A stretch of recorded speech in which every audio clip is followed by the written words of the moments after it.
Uy, ano? Naging lalaki na tong anak ko ngayon, hindi na.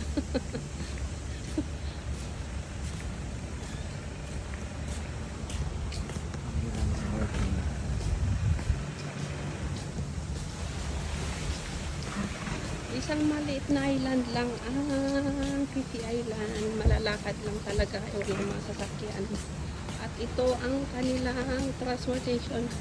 Ito, kung paano sila mag-transport ng mga bagay-bagay. Ang ganda ko. Kaya ano ka nga dyan, Tay? Tay!